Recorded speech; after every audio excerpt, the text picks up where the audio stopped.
se insertan los demás ciclos. En general, esto también va a coincidir con que el receptáculo es convexo, es decir, que tiene forma como de plato. Perdón, esto convexo. Sería cóncavo, ¿no? Cóncavo. No, también puede ser convexo. Sí, está mal el dibujo, digamos. No, claro. Acá no se lo ve convexo, pero cóncavo es en estos casos. No, es convexo, está bien. Sí. Tal vez en el dibujo se lo ve un poco cóncavo, como plato, pero puede ser así, o puede ser también un poco como en almohadilla o en domo. Siempre va a estar insertado ahí. El gineceo va a estar en la parte superior de este receptáculo, o sea que es convexo, muy convexo o ligeramente cóncavo. Y las piezas florales están insertadas por debajo del gineceo. Esto es lo que tienen que saber. Con estas características ya determinan que es una flor hipógina o de gineceo súpero. ¿De dónde viene la palabra hipógina? Hipo por debajo, gina del gineceo. Lo que pasa es que acá nos referimos a cómo es la flor, el conjunto de la flor, los demás ciclos se encuentran por debajo del gineceo, por eso le llamamos hipogina. Debajo del gineceo encontramos la totalidad de la flor. Veamos el otro caso antagónico. Es la llamada flor epígina, que va a tener un gineceo ínfero. Aquí lo que se da es el caso contrario, que los dos ciclos de protección y el ciclo reproductivo masculino, el androceo, se insertan o nacen por encima del gineceo, o al menos por gran parte de la ubicación del ovario. ¿Esto en razón de qué se da? De que el receptáculo, que es lo que en el esquema tenemos en verde, se prolonga, crece como una copa rodeando el gineceo, y en ese crecimiento va trasladando las piezas que en él se insertan por encima del nivel del ovario. A esto le llamamos entonces gineceo ínfero. Y acá está, el receptáculo claramente es cóncavo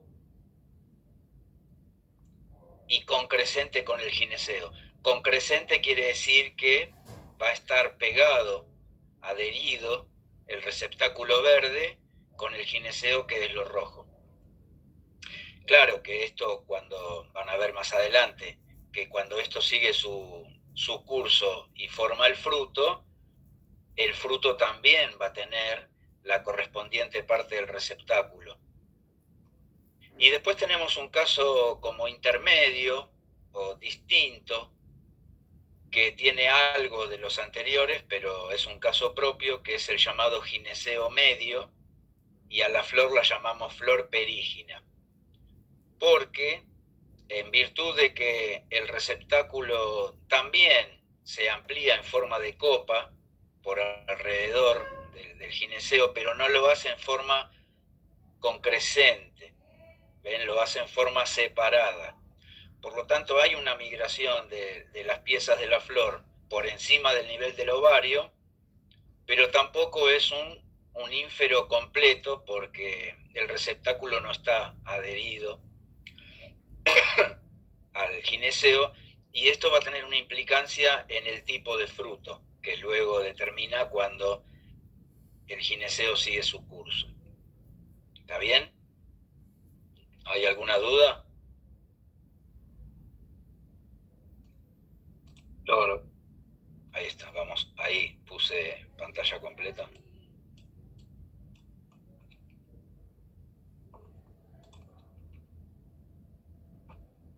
Bueno, pero vamos a ver esto, además de en forma esquemática, cómo lo podemos observar en flores reales.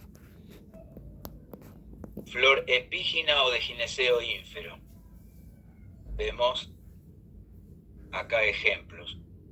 Uno muy notorio es el de la flor de los zapallos. Zapallos es una familia cucurbitáceas, que es una familia de por sí con flores de gineceo ínfero. Y acá notan que el gineceo, que ya está en curso de formar un zapallo, le faltan acá semanas o incluso puede ser un mes o 2 meses, la totalidad de la parte del gineceo que contenía los óvulos y ahora está madurando las semillas está por debajo del inicio de la flor. Ven que la flor, y en este caso hay una preponderancia de la corola, de la amarilla, porque el cáliz en las cucurbitáceas carece de importancia, es reducido y cobra preponderancia la corola. Pero no importa, el cáliz, hay vestigios del cáliz, acá está la corola, pero todo está por encima del nivel del gineceo, específicamente de la parte del ovario. Está interesante esta foto de la derecha porque muestra un corte longitudinal donde se ve claramente que el receptáculo crece y se prolonga hacia arriba, rodeando al ovario propiamente dicho, donde encontramos adentro los óvulos. Ese receptáculo, que es lo que es más amarillento, traslada hacia arriba el punto de inserción de las demás piezas. ¿Qué piezas? Los sépalos, que tienen pelitos acá, el cáliz, los pétalos que son colorados, rosados, y el androceo. Fíjense qué claro que se ve. Están entonces por todos en un nivel por encima del ovario. Luego el gineceo sí tiene sus otras partes, ¿no? El estilo, que es un estilo corto, cilíndrico, y se divide en 5 ramas o divisiones, que en la parte superior tiene los estigmas receptivos al polen. Entonces, un claro gineceo ínfero,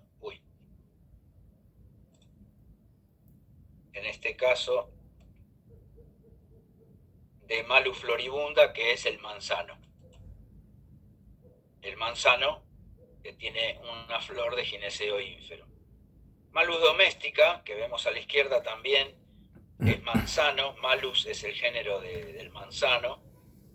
Y acá, sin hacer un corte, también podemos darnos cuenta desde el exterior que la flor es de gineceo ínfero, porque vemos este abultamiento por debajo del cáliz, significa que ahí está el ovario, en un estadio recién iniciándose la apertura de la flor. Cuando esto ocurre en la fecundación, van a notar que el abultamiento se agranda porque ya hay una transformación del ovario en lo que va a ser de ahí en más el fruto. Fíjense que esta es una flor que todavía no se abrió, sería lo que le llamamos comúnmente pimpollo, y más técnicamente le llamamos botón floral. En botánica, en agronomía, se le llama en fruticultura botón floral. Es lo que equivale al habla popular de lo que llamamos como pimpollo.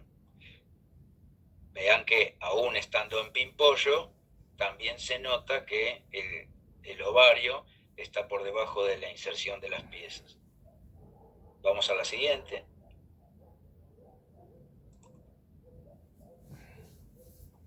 Esto es un detalle en Sidonia oblonga. Sidonia oblonga es el membrillo, es la planta del membrillo, que es un pariente del manzano y pertenece a la misma familia rosáceas, por lo tanto también su flor va a ser de gineceo ínfero.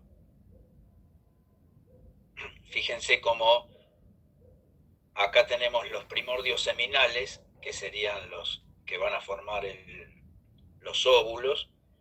Todo esto es el receptáculo floral, lo que vemos está en activo crecimiento en este momento, está muy húmedo, en activo crecimiento, y acá se desprende primero el cáliz, después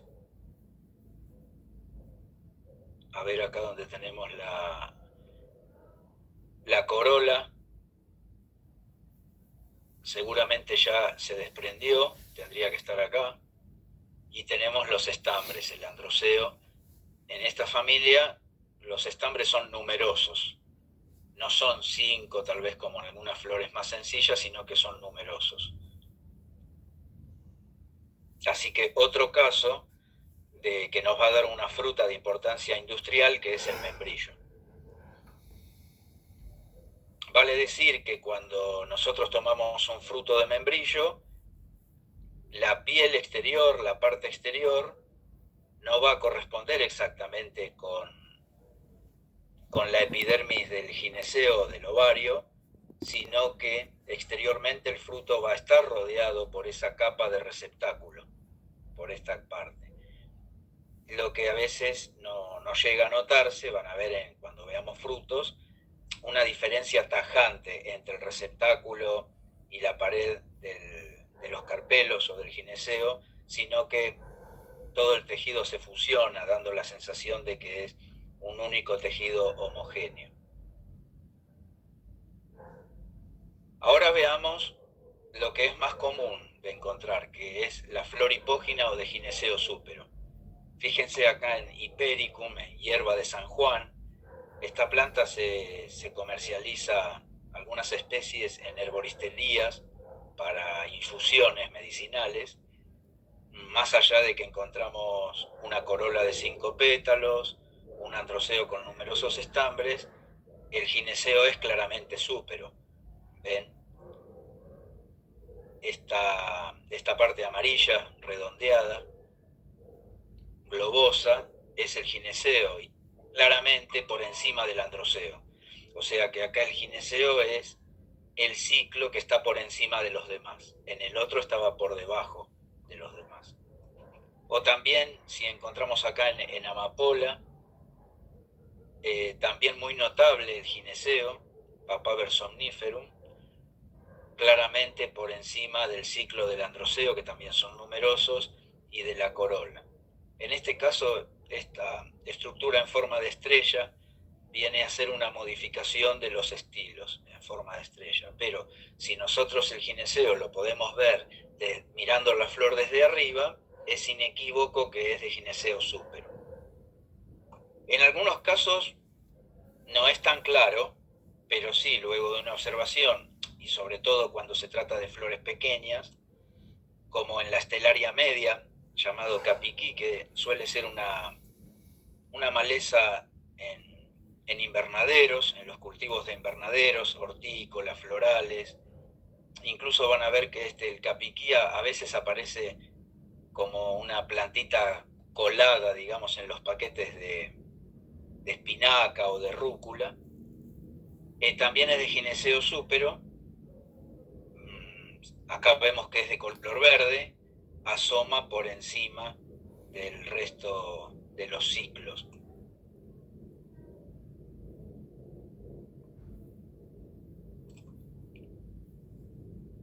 Ahora veamos los ejemplos de gineceo medio que se dan en parientes también del manzano, pues son de la familia rosáceas, pero es otra subfamilia. También nos van a dar frutas de importancia económica, pero en este caso serían los frutales de carozo, ejemplos del cerezo, del durazno, el damasco, donde hay una prolongación del receptáculo, pero en forma de copa, separado del gineceo, no pegado como en el manzano. Por lo tanto, se condice con las características que vimos para llamar a este caso de gineceo medio. Acá vemos un aumento. Normalmente a esta prolongación en forma tubular o de copa del receptáculo se lo llama hipanto. Lleva un término propio porque es algo particular de este tipo de flores, a veces una subfamilia, a veces una familia que tienen este tipo de gineceo medio. Vamos a la siguiente. Bueno, seguimos con otros rasgos que se nos pueden presentar en la morfología floral de las plantas. El llamado ginóforo y androginóforo. Como siempre, estos términos que parecen difíciles se componen de una palabra inicial y un sufijo. El foro es sostén o pieza que sostiene. Fíjense que eso está en los dos. Pero en el caso del ginóforo, sostiene al gineceo, por eso ginóforo es una especie de pie o prolongación que sostiene al gineceo. Y si no solo es al gineceo, sino al gineceo y al androceo, que sostiene, lo llamamos androginóforo. Veamos este último caso, el androginóforo, en una planta que tal vez ustedes la conocen porque es una enredadera silvestre, puede estar en los alambrados, en rejas, es la llamada Passiflora caerulea, también Burucuyá o pasionaria, que tiene una flor muy particular. Más allá de que aquí encontramos estos apéndices filiformes de color que son estaminodios, es decir, son como estambres no fértiles, sino para atraer a insectos. Luego vemos que emerge por la corona central de estos estaminodios una especie de pie de un tubo cilíndrico que entonces aleja a los dos ciclos reproductivos, al androceo con sus estambres y al ovario. Miren dónde se ubica el ovario, sería como una especie de pedestal, ¿ven? Y entonces a esto lo llamamos androginóforo.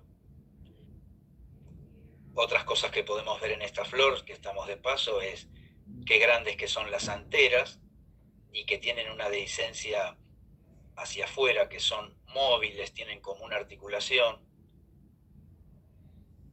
Fíjense acá como el sostén de la antera está casi en la mitad de la misma.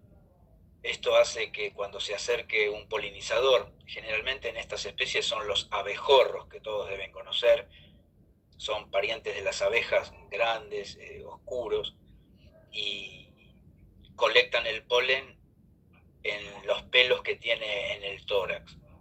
Así que es una especie totalmente dependiente de la polinización por insectos. Volviendo al gineceo, decíamos que acá tenemos el ovario, que luego encontramos 3 estilos que terminan en estigmas en forma dilatada en el extremo.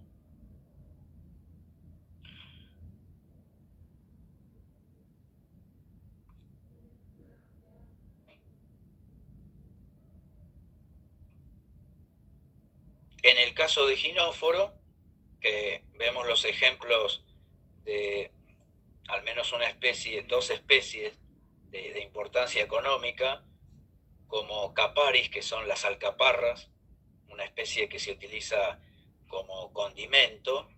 En esta especie se presenta ginóforo, es decir, una prolongación de la parte central del receptáculo que eleva el gineceo. ¿Ven cómo eleva el gineceo? Es un ginóforo muy notable, lo cual se hace más notable aún cuando ya está el fruto en formación. Fíjense dónde está el resto de la flor y cómo el ginóforo alejó al fruto en formación de la flor. Esto es Caparis espinosa, la llamada alcaparra, es una planta del Mediterráneo que se cultiva en provincias del norte. El producto llamado alcaparra es el botón floral, o sea, el pimpollo, y si se colecta el fruto ya se llama alcaparrón y también tiene un uso, no tan codiciado como el primero, pero también es una especie con un aroma muy propio, que el destino es encurtido, es decir, la alcaparra en conserva para luego condimentar determinadas comidas, y algunas provincias del norte son productoras. Pero el otro caso también de un cultivo de importancia con ginóforo, y acá sí es un caso muy notable y diríamos casi único para las plantas que utilizamos, que es el caso del maní, Arachis hipogea, donde el maní en sí saben que madura el fruto debajo de la tierra. Y esto lo hace gracias a que luego de la fecundación en la flor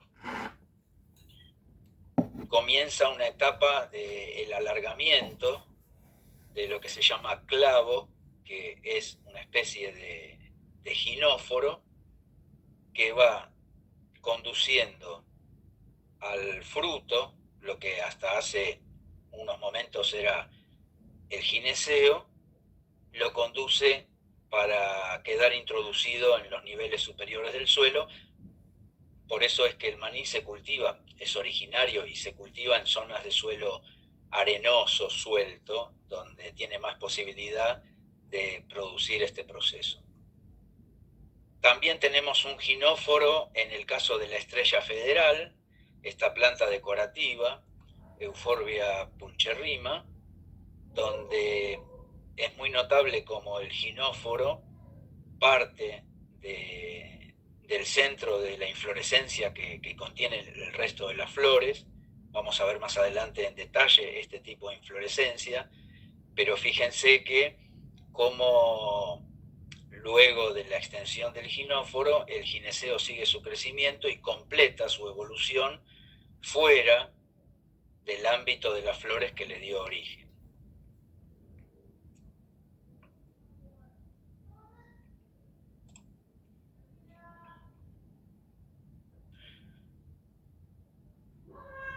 Esto tiene la secuencia. Estuvimos hablando del gineceo, pero veamos en detalle ahora las partes del gineceo. Hasta ahora estuvimos viendo su posición, o el caso cuando se modificaba su posición por la presencia de ginóforo.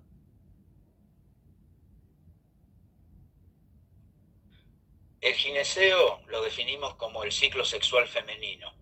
Está conformado por una o más hojas modificadas que las llamamos carpelos.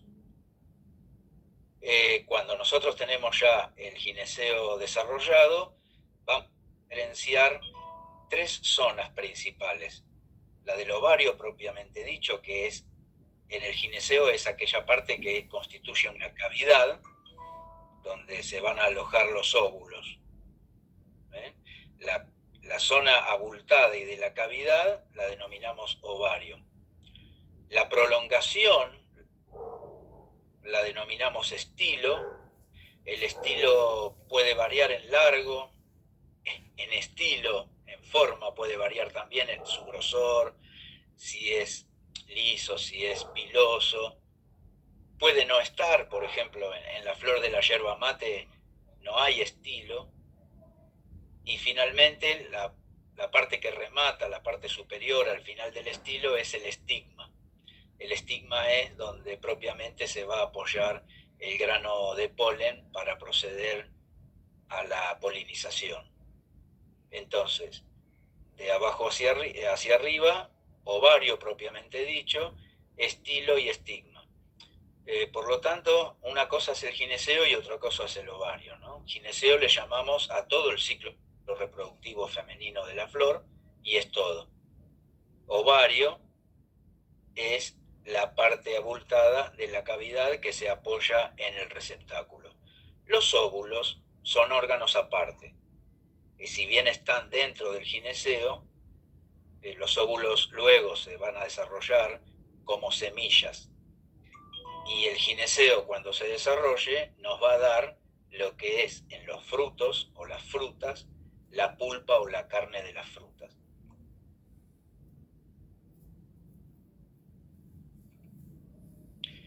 Decimos hojas carpelares porque ustedes saben que en el vástago de las plantas todo lo que encontramos o es tallo, o es hoja, o es yemas, que son las partes básicas que componen el vástago. No podemos encontrar algo que no sea eso. Y si encontramos algo que nos parece inusual, tendremos que pensar que es una modificación de tallo, de la hoja o de una yema, pero siempre tiene que quedar circunscrito a eso, que son los componentes básicos de todo vástago. Entonces, como vieron en la definición de flor, la flor está formada por antófilos, que no son otra cosa que hojas modificadas con una función reproductiva en la flor, puede ser de protección o netamente reproductiva, pero los antófilos son hojas en esencia que se modifican con una función. Tal vez la mayor de estas modificaciones es justamente estas hojas, las llamadas carpelares, que al cerrarse entre sí y estimularse a formar una zona placentaria y óvulos, entonces va a constituir luego el gineceo. Acá tenemos un ejemplo gráfico de cómo podemos entender que esto sucede. Esto sería esa hoja carpelar que adopta una función reproductiva con la aparición de óvulos, en este caso en sus márgenes. Se cierra esta hoja sobre sí misma. Profe, Sí, consulta, un ejemplo de la hoja con la semilla a los costados. Podría ser la mala madre, ¿no? ¿vos decís la enredadera? No, hay una planta que tiene justamente semillas, va a tener los ovarios del lado de la hoja. La hoja hace que tenga los ovarios por fuera, por el lado de la hoja. No Sí, sé cómo lo que pasa es explicar. que con ese nombre, el nombre popular puede haber varias especies, pero yo a veces tengo dudas si el nombre ese deriva de esta situación. Albert, Sí. perdón, me parece que preguntan por el calanchoe que tiene... Ah, sí, claro, sí. No, Por eso. lo que pasa es que ahí ya lo vimos eso es una modificación del vástago donde se forman, pero no semillas, óvulos o semillas en el borde, sino directamente pequeñas plantitas, yemas y plantitas. Pero además, ¿cuál es esa diferencia? Bueno, tu pregunta sirve un poco como para ejercitar también, ¿no?, la cabeza con esto, porque recordá que en esa planta, en la que le llamamos, es del género Kalanchoe, donde sucede esto, que le aparecen yemitas y pequeñas diminutas plantas en el borde, no es la hoja carpelar, sino que es la hoja normal, el nomófilo de la planta. Indirectamente sí, esa hoja podés decir que va a tener una función que deriva en la multiplicación de la especie, porque cada yemita le sale una raíz y cuando cae al suelo forma una nueva planta. Pero acá estamos hablando de cómo una hoja carpelar constituye una flor, ¿no? En el caso de esa planta, es la hoja de la planta, ¿no? Porque además esa planta da flores normales para reproducirse por semillas. ¿Está bien? Es un caso similar pero distinto al mismo tiempo. Bueno, si hablamos de gimnospermas, que saben que son más primitivas, directamente encontramos óvulos que se forman en el borde de una hoja modificada y que, al ser gimnospermas, óvulo desnudo, es polinizado siempre en contacto con el exterior, y ahí donde estaba el óvulo, él mismo se transforma en semilla luego de la fecundación y lleva todo un ciclo de formación al exterior, gimnospermas.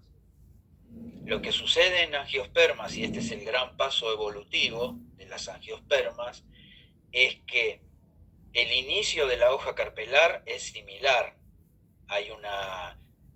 Se promueve la formación de placenta y de óvulos que pueden ser en su borde o en su parte media, pero hay un estímulo para que la hoja se cierre, formando un paquete. Podríamos decir, como si ustedes tienen, la hoja es una tapa de empanada, el relleno son los óvulos y cuando hacen el repulgue están cerrando la hoja carpelar o la empanada. Pero incluso este caso que ven acá es muy real, porque es el caso de las chauchas, las frutas o frutos llamados legumbres de las leguminosas, que nos dan las arvejas, los porotos, la soja, y si ustedes de ahora en más que saben esto, observan cada vez que van a ver una chaucha, una legumbre, que representa esta forma, no es otra cosa que una hoja carpelar, que quedaron en su interior los óvulos que luego se convierten en semillas. De modo que esto no se produce en gimnospermas. En gimnospermas siempre a la madurez las semillas van a quedar expuestas de alguna manera, y en angiospermas sí quedan las semillas dentro de una cavidad cerrada, que es parte del gineceo, que es la cavidad o lóculo del ovario, y que luego sigue su curso para formar un fruto. ¿Está bien?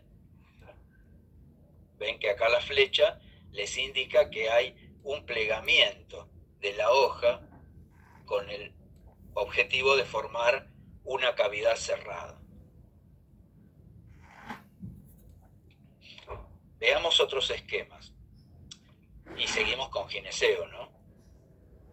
Porque de acuerdo al número de carpelos, entonces, ¿qué son los carpelos? Es cada una de las piezas u hojas carpelares que va a formar al gineceo, porque puede que, como decíamos antes, que lo forme uno o más hojas carpelares o carpelos. Si solo lo forma uno, lo llamamos gineceo unicarpelar. Esto es muy evidente. Gineceo formado por un solo carpelo. Exteriormente lo vemos de esta manera, bastante liso, no encontramos incisiones o marcas que nos hagan sospechar de que a lo mejor son varios que se unieron para formar uno. No, lo vemos bastante liso, y eso lo corroboramos haciendo un corte transversal, porque si no hacemos el corte transversal no podemos juzgar correctamente cuántos carpelos lo forman. Cuando hacemos el corte transversal verificamos, lo forma un carpelo. ¿Por qué? Porque en un extremo verificamos lo que sería el nervio central de aquella hoja que se cerró, el nervio central, que sería el nervio medio de una hoja. Al cerrarse, los dos márgenes nos quedan en el extremo opuesto, que son los bordes de la hoja que se unen para formarnos la cavidad cerrada, y ahí en el borde solemos encontrar también el óvulo o la semilla. Una chaucha, una legumbre es así. Ustedes saben que, no sé si les gusta comer o comen muy seguido, pero la chaucha es una hortaliza que cosechada fresca se comercializa como verdura, como hortaliza, y se puede hervir. Al hervir, para que quede tierna. Pero si no se hierve bien, ¿qué puede suceder al comer chaucha que no está bien cocida? A ver, ¿qué puede suceder?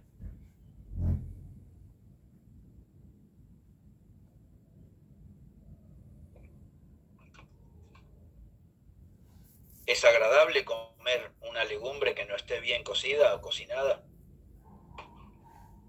Es dura, ¿no, profe? Se queda dura. ¿No?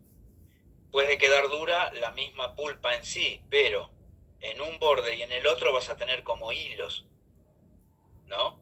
Nervios, que son los nervios medios de la hoja y los nervios marginales de la hoja, que si eso se sigue cocinando tienden a aflojarse, ¿no?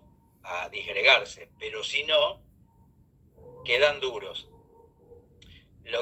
Fíjense como lo que uno observa en la vida real a partir de un fruto, de un alimento, tiene su correlato en la botánica misma. Por eso, o dicho de otra manera, por eso estudiamos la morfología botánica, para entender cómo están constituidos los frutos y por ende los alimentos que son importantes productos de la agronomía.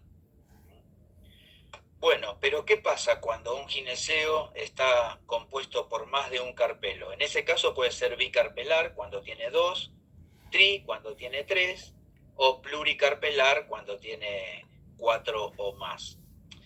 En ese caso, nosotros vamos a notar en la vista exterior que hay una especie de incisión, vamos a notar que hay una individualización de cada carpelo que conforma el gineceo, que también ellos mismos se angostan y se prolongan y juntos van a conformar el estilo, pero sí se sueltan, se liberan o separan cada uno en la parte superior en el estigma. Por eso es que a veces nosotros no notamos bien el número de carpelo en la zona del ovario, pero sí podemos contar los estigmas y si vemos 3, nos delata eso de que es un gineceo tricarpelar, si vemos 5 de que es pentacarpelar y así. Si hacemos el corte transversal terminamos de confirmarlo porque vemos una cavidad central, pero cuando vamos a buscar los nervios medios de hojas, que van a ser ahora los nervios medios de nuestros carpelos, vamos a encontrar 5. 1, 2, 3, 4, 5. Por lo tanto, es evidencia de que este gineceo está formado por 5 carpelos. Van a ver luego que entre ellos pueden formar una cavidad única, general, o pueden formar un ovario tabicado por prolongación de su crecimiento hacia el interior. Y nos va a dar esto distintas clases de fruto a la madurez.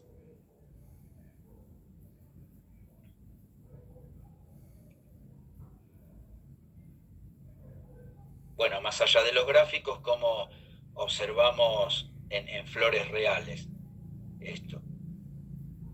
En el caso de unicarpelar, el ejemplo típico de las legumbres o leguminosas, donde fíjense que acá ya ocurrió la fecundación, todavía tenemos restos florales, estos de la retama, Spartium juncium, una vista lateral de la flor, se le ha quitado un poquitito acá de la flor para que se vea, los estambres que ya vemos que están medio deshidratados, y el gineceo es alargado porque ya en esos estadios iniciales va tomando la forma alargada que va a tener el fruto de toda leguminosa, que es la chaucha o legumbre.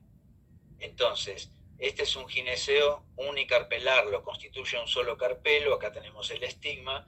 Si hacemos un corte acá, vamos a ver que es un solo carpelo que se une por sus márgenes, teniendo los óvulos hacia adentro que parten de esos bordes del único carpelo. Ahora, si tenemos un gineceo con más de un carpelo, el caso bicarpelar, digitaria no, sería otro, acá es otro género, ¿no, Fede? Digitalis, ¿no? Digitalis es, creo. No, digitaria. Porque digitaria es la gramínea. Ah, tenés razón, sí. ¿Cuál sería? Digitalis. Sí, digitalis, sí. Capaz que te lo cambió el mismo. Me lo comí, sí, es verdad, porque digital. A ver, para. Uy, no me deja. Ah, porque no lo tengo habilitado. Tenés que habilitar. Bueno, yo ahora lo cambio. Después, sí. Ahí está. Bueno. Entonces, acá ¿cómo se procedió? Se le quitaron acá 2 sépalos para poder ver el interior. Esto no es que sea de gineceo ínfero, el gineceo es súpero, acá está el receptáculo. Lo que pasa es que los sépalos son verticales, cubren la longitud del ovario, se le quitaron acá para poder ver. El ovario propiamente dicho es verde, piloso. Luego el estigma es blanco y se divide acá en un estigma bífido. Notamos algunas suturas o como incisiones, dos principalmente, que nos denota que está formado por dos carpelos. Conforme avance la maduración de este ovario hacia la formación del fruto, se va a notar más esa división de dos carpelos que le dan origen al gineceo. Pero fíjense que en el estilo no notamos que hay dos, se unifica. El estilo es sumamente homogéneo como un tubo. Luego se vuelven a separar en la parte superior o estigma.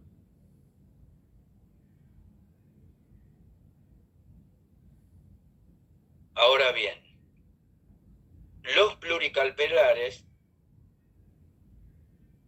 pueden además presentarse de diversas formas, básicamente tres, que si son varios carpelos que conforman el gineceo y están ellos unidos entre sí, pegados con sus laterales, es el caso que estuvimos viendo, que es lo más común en las plantas. El 80% de las plantas o el 90% tiene un gineceo de tipo gamocarpelar. Gamo es unido, sus carpelos están unidos. Esta es la forma más típica, están todo unido, desde la parte del ovario, conformando un solo estilo, y el estigma. Se puede dar un caso particular que es que estén unidos al nivel de los ovarios, pero separados los estilos, pero lo más común es esto. Ahora, si los carpelos que conforman el gineceo son independientes unos de otros, fíjense acá que tenemos en total son 3 carpelos, el gineceo es uno, pero lo conforman 3 carpelos, pero a lo sumo se pueden tocar entre ellos, pero no están soldados. A eso lo llamamos dialicarpelar. Gineceo primero es pluricarpelar, pero después es diali, porque los mismos están separados. Esto tiene implicancia en el tipo de fruto que después va a dar esta flor o esta planta. Entonces, podemos tener 3, 4, 5 carpelos gamo y vamos a tener siempre un gineceo igual unificado como acá, pero reconocemos que son varios carpelos, o si los podemos individualizar a cada carpelo, va a ser dialicarpelar. Y les repito, esto va a tener implicancia en el tipo de fruto, incluso algunas frutas comerciales como la frutilla, tienen este tipo de gineceo.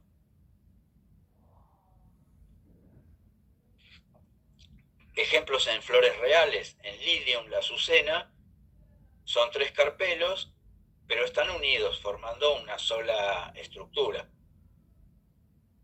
El estilo es único. Ahora, el gamo carpelar, que sería el esquema del medio, de 3 carpelos, lo encontramos en los zapallos, donde en el nivel propio del ovario están más o menos unidos o pegados, pero sus estilos son 3 separados. Desde la base, desde la parte superior del ovario, ya los estilos ascienden cada uno por su lado. Sería este caso en particular de gamo carpelar.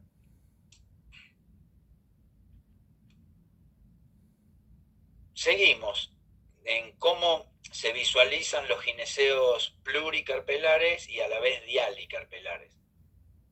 Fíjense como acá en Rubus ulmifolius, que es la frambuesa o zarzamora, acá ya se produjo la fecundación, está formándose el fruto que luego se va a cosechar como frambuesa, entra en el grupo de los berries o frutas finas. Al pertenecer a la familia rosáceas también vamos a tener numerosísimos estambres que ya están deshidratados, y acá tenemos cada una de estos domitos verdes, son gineceos individuales unos de otros, pero ojo que no son distintas flores. Son varios gineceos independientes derivados de una misma flor. Esto es gineceo dialicarpelar. Es un caso de discernir en una flor en un estadio real. Tal vez nos lo muestra mejor una planta suculenta, la Crassula ovata, donde tiene, en cantidad son 5, pero están claramente separados, miren, son rosados. Estos son los 5 carpelos y es claramente un gineceo dialicarpelar. El gineceo es uno solo, pero es diali porque cada carpelo es independiente del otro. ¿En qué otros casos podemos ver? En la conocida planta acuática llamada saeta o sagitaria, también encontramos en esa especie de almohadilla o botón amarillo, son numerosísimos carpelos separados entre sí. Uno, son todos dialicarpelares. Insertos en un receptáculo común. Eso sí, el receptáculo es uno. O en una planta decorativa, el Eleborus, de la familia Ranunculáceas, también se observan claramente que son separados. Obvio que en la base, en el punto donde se insertan en definitiva con el receptáculo, sí van a coincidir, pero la gran mayoría de sus laterales están separados. Profe, consulta, Sí. ¿podría mostrar el ejemplo anterior? Quiero ver algo de lo... Sí, ahí, esto. Sí, por favor. Listo, ya está. Bueno, Gracias. ahí va, pasamos a la siguiente. Acerca del ovario y los óvulos, ahora nos centramos en aquella parte del gineceo que, como decíamos, es la parte basal, es la cavidad y la llamamos ovario. Lo definimos entonces a ovario como la cavidad que encierra los óvulos, o también la otra manera de llamar a los óvulos es rudimentos seminales, que después van a originar las semillas.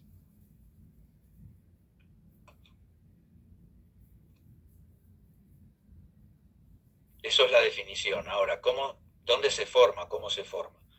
Se forma por la base de una hoja unida por sus márgenes o las hojas carpelares contiguas soldadas, lo que estuvimos explicando de cómo es la teoría de la formación del gineceo. Luego de la fecundación de los óvulos, el ovario se va a desarrollar, comienza un proceso de cambio, de agrandamiento, de crecimiento, de cambio en el contenido de humedad y de sustancias, para transformarse en un fruto, que en su interior contendrá las semillas. Es decir, el ovario previo a la fecundación contiene en su interior los óvulos. Una vez ocurrida la fecundación, el ovario empieza su transformación hacia el fruto y los óvulos en su interior empiezan su transformación en semillas. Si los carpelos que forman el ovario de alguna manera delimitan una sola cavidad, a este ovario lo llamamos unilocular. Hay una sola cavidad ovariana, único hueco o cavidad. Pero si de alguna manera se forma una atavicación, porque los bordes de los carpelos se prolongan hacia el centro, nos van a quedar separadas dos cavidades ovarianas, a esto lo llamamos ovario bilocular, o pueden ser más.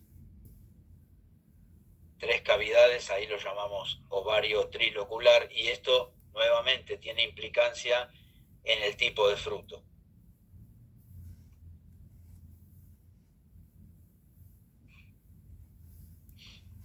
El óvulo. A ver cómo andamos voy a hacer un repaso.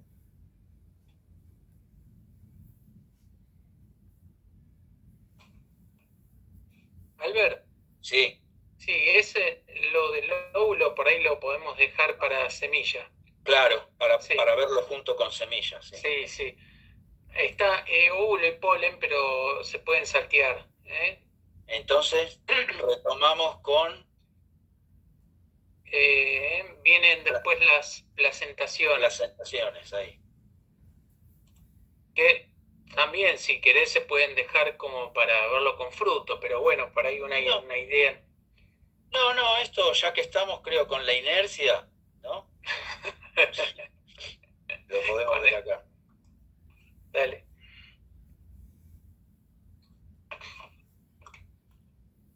Placentación es un término nuevo, yo se los estuve nombrando previamente, y es la disposición de las placentas y los óvulos en el ovario. La placenta es un tejido particular que se forma en la hoja carpelar, que no está en una hoja común, en un homófilo, sino que se forma en una hoja carpelar, pues va a tener una función reproductiva. Es el tejido, al igual que en reino animal, el tejido nutricio, que en este caso va a alimentar a los óvulos y le va a servir de apoyo a los óvulos. Las plantas, las distintas familias, tienen diferentes tipos de placentación y esto está relacionado con el fruto que luego va a originar.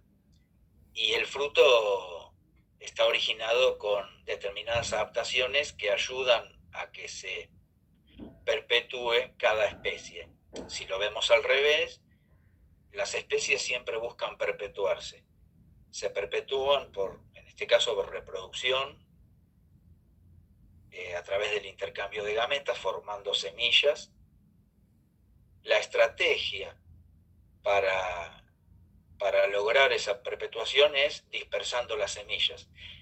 Y esas estrategias son diferentes para cada familia de planta, para cada género, incluso para determinadas especies, en tanto que las especies se acomodan a condiciones ambientales y hábitat, siempre va a haber diferencias que van a facilitar la llegada al suelo en lugares y momentos adecuados para que esa semilla germine, y para lograr eso, el momento y la forma adecuada de llegar al suelo, hay distintas estrategias, desde un fruto seco que al momento de madurar se abre como explosivamente por deshidratación y escupe o lanza las semillas lejos, hasta un fruto colorido, dulce, que va a ser comido por un mamífero, por un animal, y en el transcurso del manipuleo,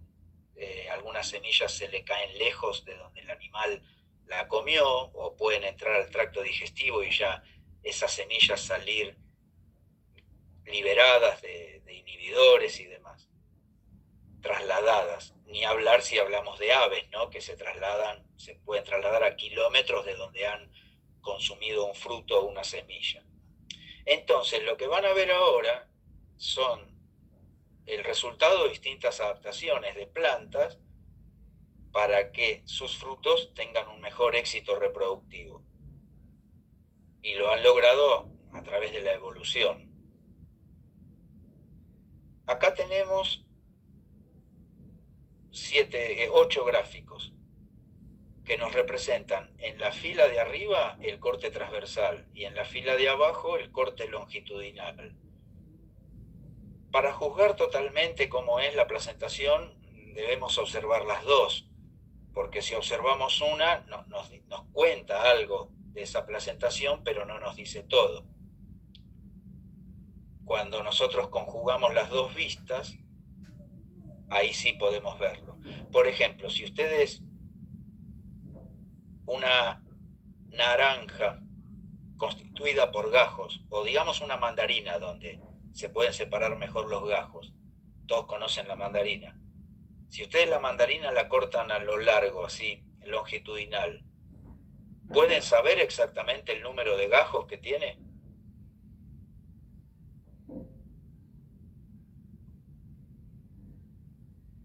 ¿O cómo tienen que cortar la mandarina para saber el número de gajos? Horizontalmente. Habría que cortar un punto transversal, ¿no? Claro, ahí sí podés. Ahora, si vos solo mirás el corte transversal, no podés juzgar el tamaño o la forma de los carpelos, porque en el corte transversal vos contás cuántos son, pero no sabés la forma. Y acá es similar. En el corte transversal del ovario nosotros vamos primero a saber cuántos carpelos lo conforman al ovario. 1, 2, 3. También vamos a ver si ese ovario está tabicado, con un tabique o con 3, y nos divide entonces distintas cavidades o lóculos, o uno solo. Entonces el corte transversal nos va a informar ciertas características. Pero para completar la comprensión tenemos que ver el corte longitudinal, donde también nos va a decir cómo esos óvulos se acomodan a lo largo de toda la cavidad interior. Un caso típico de esto es este y este. Fíjense, si nosotros hacemos un corte acá, en el medio, en los dos,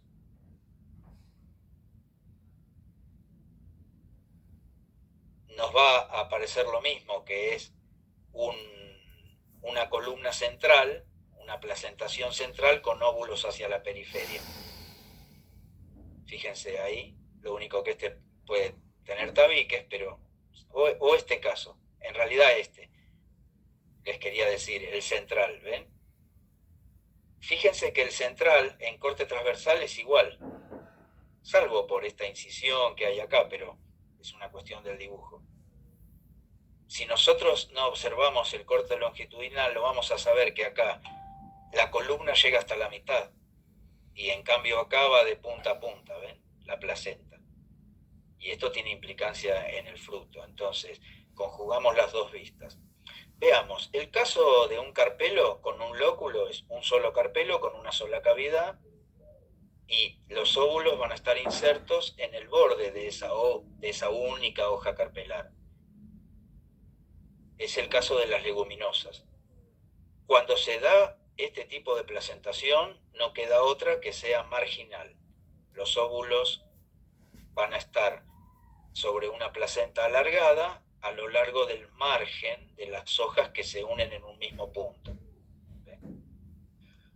Por eso es que cuando una legumbre, una chaucha, se abre por maduración, puede ser cuando madura la legumbre de la soja, se va a abrir en esta zona, algunas semillas nos van a quedar de un lado y del otro, pero siempre van a estar en uno de los bordes. No puede haber semillas acá.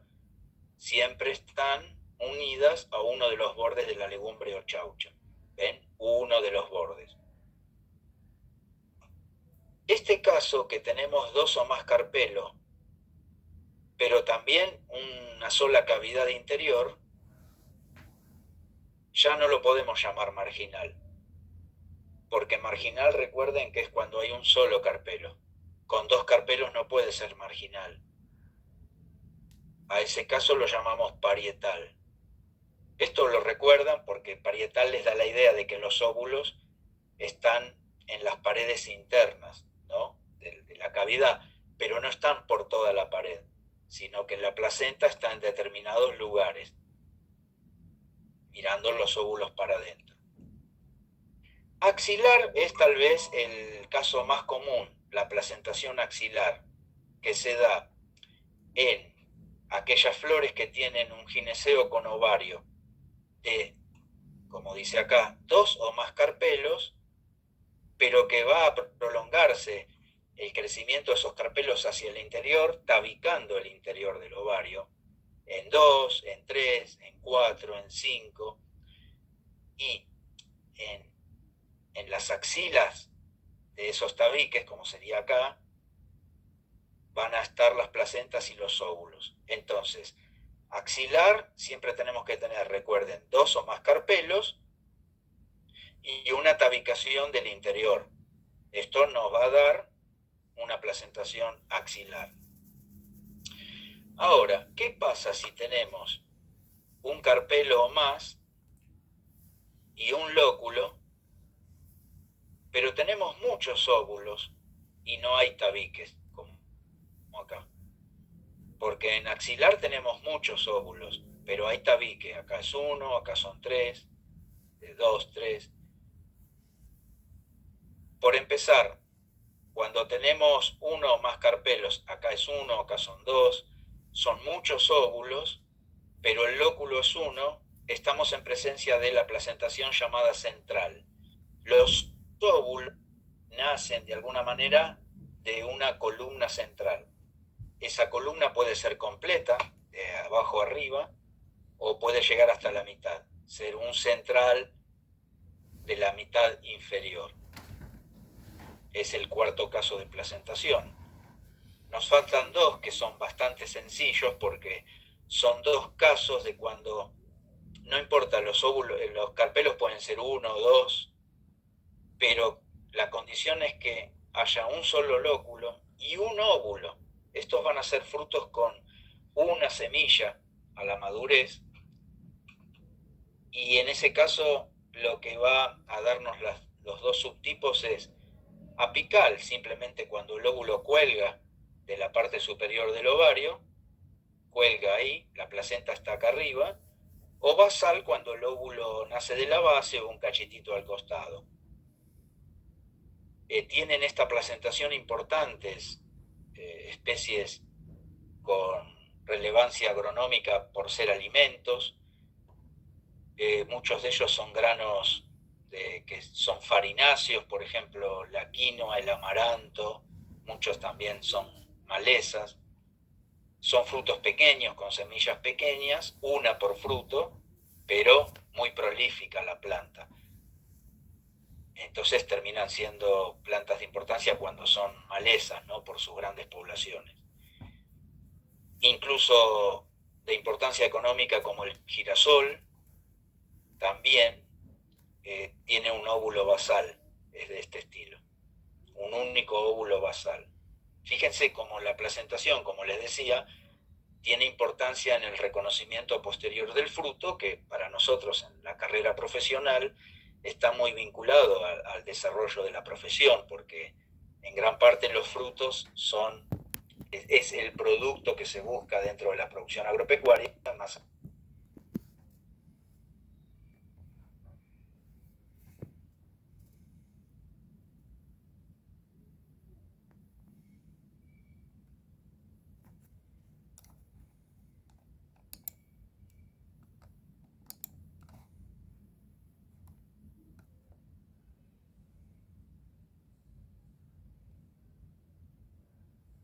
Perdón, ahí.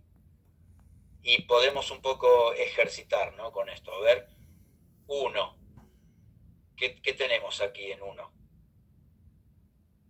¿Cuántos carpelos? ¿Qué tipo de placentación? ¿Cuántos óvulos?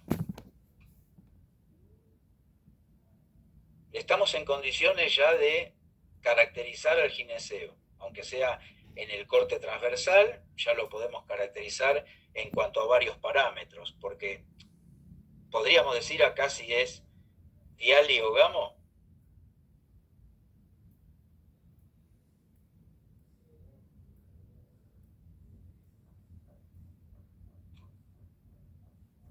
No quedó nadie.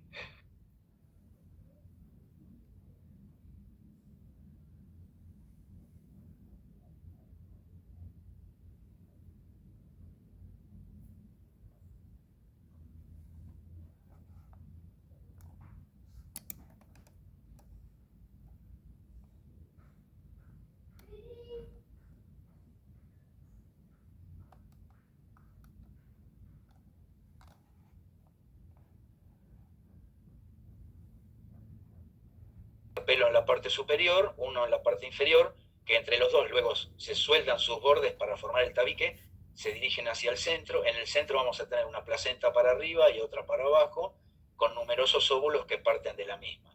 Es el caso típico del tomate. Dijimos que con dos carpelos, numerosos óvulos y tabique, y tabicación es placentación axilar, ¿no? Veamos acá. ¿Es similar al anterior? ¿Qué varía? Sí, pero tiene un carpelo más, ¿puede ser? Claro, es igual, placentación axilar. Por características de la familia, la pared del carpelo es más delgada, acá es más gruesa.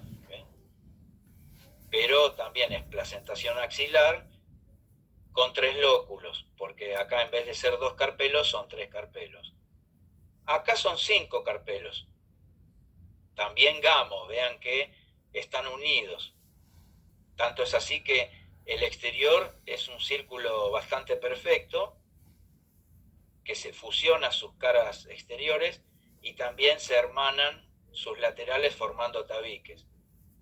Este es un caso donde las placentas tienen un crecimiento determinado y que si bien los óvulos nos van a aparecer que tapizan las paredes del carpelo, y eso lo asociamos, solemos asociarlo como parietal. No, si lo analizamos bien, lo único que sucede acá es que la placenta se aleja del centro hacia la periferia, luego se divide, se amplía para alojar más cantidad de óvulos y entonces hay numerosos óvulos que nacen alrededor de ella, completando casi la totalidad de la capacidad de ese lóculo con las semillas. A ver si tenemos los casos, no. Y acá, ¿qué tenemos? En el caso 4 tenemos 3 carpelos, pero no tenemos tabiques, y tenemos una placentación en las caras, en las paredes de los carpelos. En este caso sería parietal. Numerosos óvulos de placentación parietal. A ver, acá tenemos esquemas, dibujos más esquemáticos. ¿Qué tenemos? Parietal con 3 carpelos. Ven, acá están claramente cada hoja carpelar o carpelo con su nervio medio, y en las márgenes de la misma se desarrollan óvulos. Pero si bien son en los márgenes, no puede ser marginal, porque marginal lo llamamos cuando es un solo carpelo, y esa apariencia, esas placentas marginales, pero con más de un carpelo, nos da la placentación parietal. El caso 6 son 4 carpelos, unilocular, lo cual nos está dando una placentación central. El caso 7 es basal, podría ser como el girasol, y el caso 8 es con un carpelo, es marginal. Esto es un poco para ejercitar, por eso no tiene los nombres.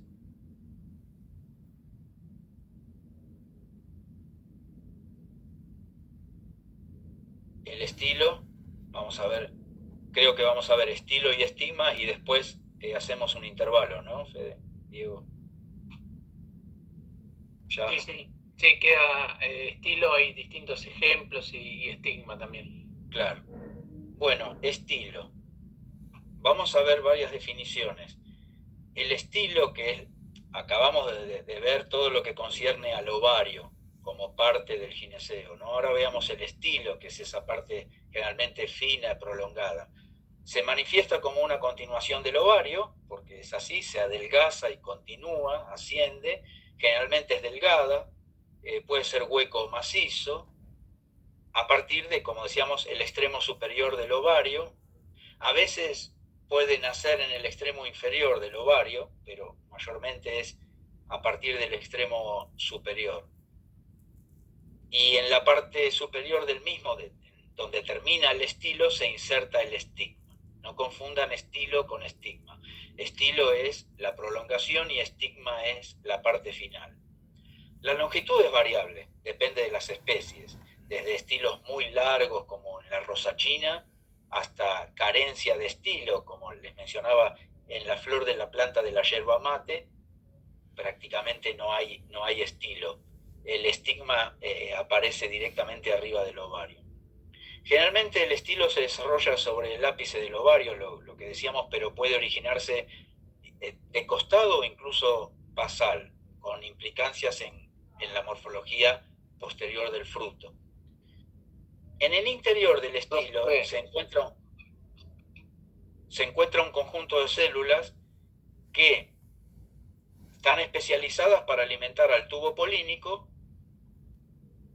Una vez que los granos de polen han llegado al estigma y emiten el tubo polínico, ese tubo va a penetrar por este tejido celular del estilo con la finalidad de llegar a los óvulos y descargar el material genético. Así que el interior del estilo tiene células que alimentan o promueven el crecimiento del tubo. La longitud está relacionada justamente con el mecanismo que la especie disponga de polinización. Esto depende de cada flor, de cada especie, como estrategia. Si el estilo sobresale mucho de la flor, se lo denomina exerto, cuando es muy notoria su longitud, y esto muchas veces se asocia también con la polinización por insectos. Y puede haber un estilo por ovario o más de uno, o también puede faltar, como decíamos, en la yerba mate. Veamos ejemplos de estilos. Acá, por ejemplo, en Erica australis, un arbusto, es un estilo que sobresale, es bastante notorio, no sobresale poco, tampoco mucho, pero es notorio cómo sobresale de la flor. El estilo es la parte tubular y lo oscuro es el estigma. En la planta de maíz, y acá estamos viendo la parte femenina del maíz, que es lo que nos va a dar la mazorca o choclo, hay un caso particular que acá el estilo se convierte en estigma y el estigma es el que es alargado. Y normalmente, ¿cómo se le llama a esto? Barba de choclo. Al ser el estigma muy alargado, y esto es porque debe sobresalir de la chala, que son todas esas hojas verdes que cubren la zona de la inflorescencia en sí, el grano de polen se puede depositar en cualquier parte de esa longitud del estigma, que le llamamos las barbas de choclo, pero la apariencia que va a tener son de larguísimos en este caso. En la rosa china o hibiscus, el estilo va a ir por dentro del androceo monadelfo, que es aquel que recuerda en forma el androceo un tubo, que va a rodear el estilo. Luego, al terminar ese tubo con los estambres, sí, vuelve a emerger el estilo y se divide rápidamente en tantas divisiones como carpelos tenga la flor. En la planta de lilium o azucena, el estilo emerge por la parte central entre los estambres, superando la longitud de los mismos, que ya de por sí son estambres largos, pero el estilo los supera. En el caso de lirio, los estilos pueden ser foliáceos, es decir, tener prolongaciones que le otorgan también belleza estética a la flor. Y en el caso del papávero amapola, estar sumamente modificados en forma aplanada. Fíjense, parece una decoración de un pastel, ¿no? No es un estilo largo normal, sino que tiene su propia morfología.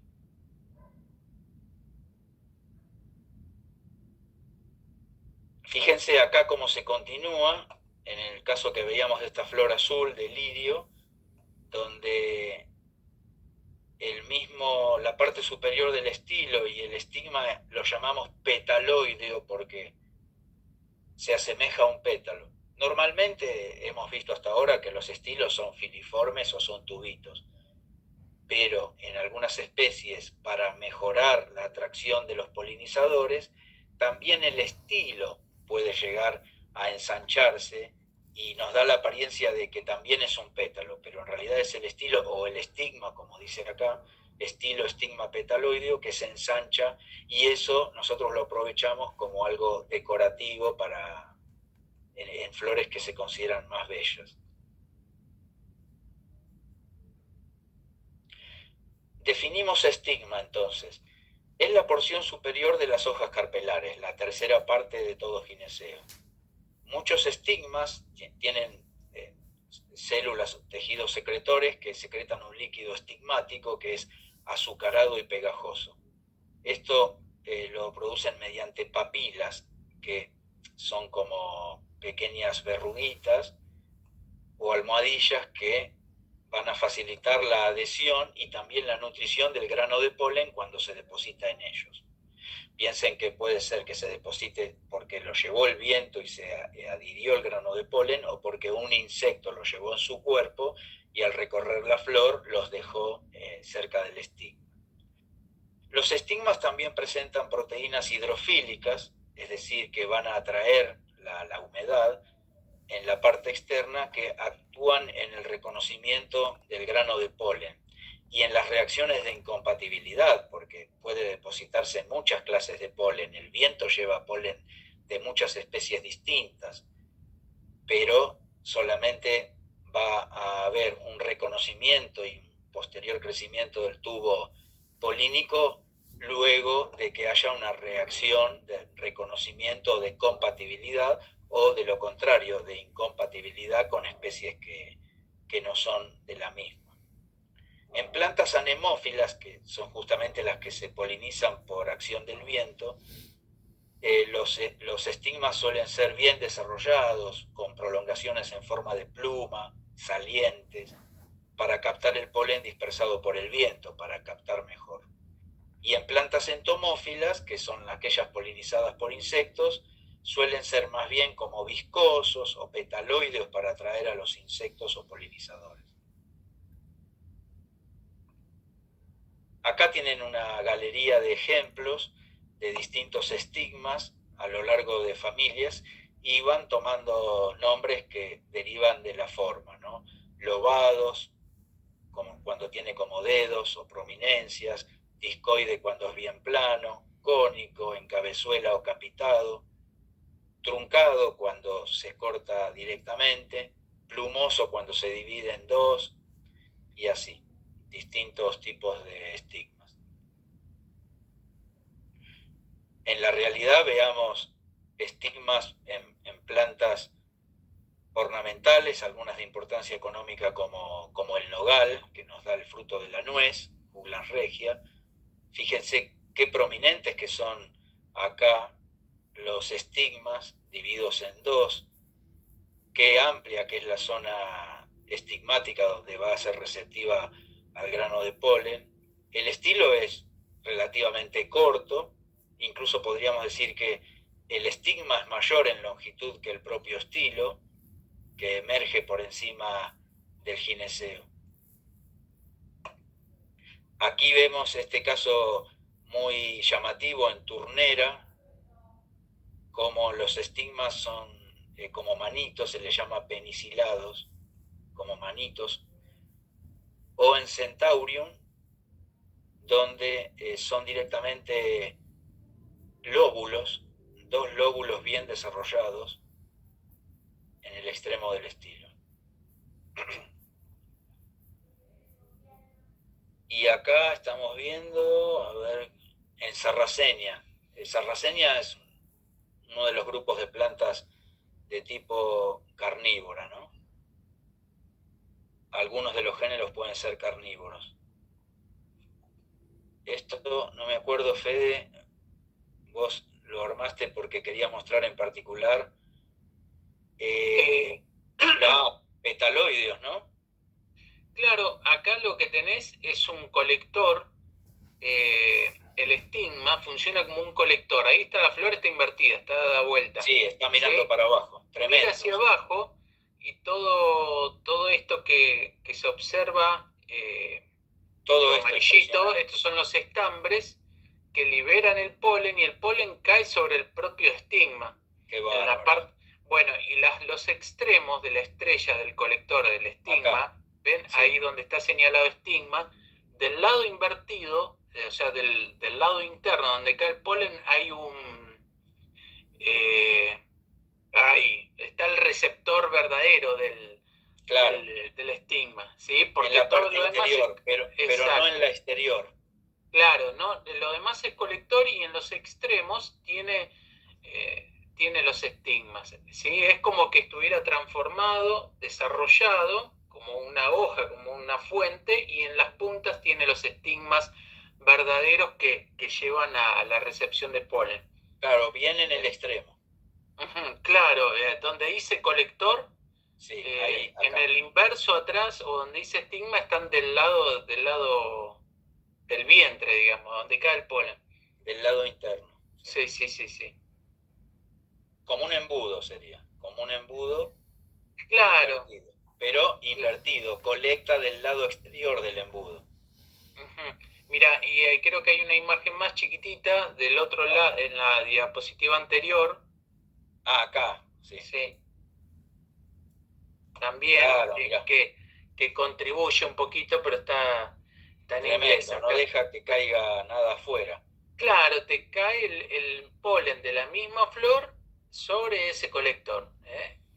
Ven las anteras y el polen que cae recolecta. Y en los extremos, en las puntas del colector, están los estigmas. Entonces, Claro. de esa manera, digamos, no se produce la autofecundación. Claro, porque el polen mismo lo deja, lo mantiene alejado del extremo receptivo. Lo mantiene alejado. A favor de que llegue polen de otra flor, no de ella misma. Claro, es raro, pero bueno, la atracción llama a insectos, los insectos andan por ahí y tocan el estigma, ¿sí? Es decir, se impregnan con el polen en el colector. Claro. Pero son plantas que prácticamente que están sumergidas en el agua, están con los pies mojados todo el tiempo, así que, pero sacan estas flores, pues es muy llamativo, ¿no? Sí, sí. Es muy raro. Por eso lo puse, como me llamó mucho la atención el colector. Bien. Ah, bueno, acá tenemos androceo. ¿Qué hacemos? ¿Hacemos un intervalo y después seguimos? Claro. Sí, podemos hacer un intervalo y queda androceo, quedan unas diapositivas de distintos tipos, bueno, soldaduras, más que nada. Y la parte práctica podemos, digamos, abordarla un ratito de clase con los 4 tipos de flores que le solemos pedir. Bueno. Pero ya en forma presencial, lo podemos ver en la clase que viene. Sí. Entonces ¿qué hacemos? 10 minutos, ¿no? Ahora. Sí.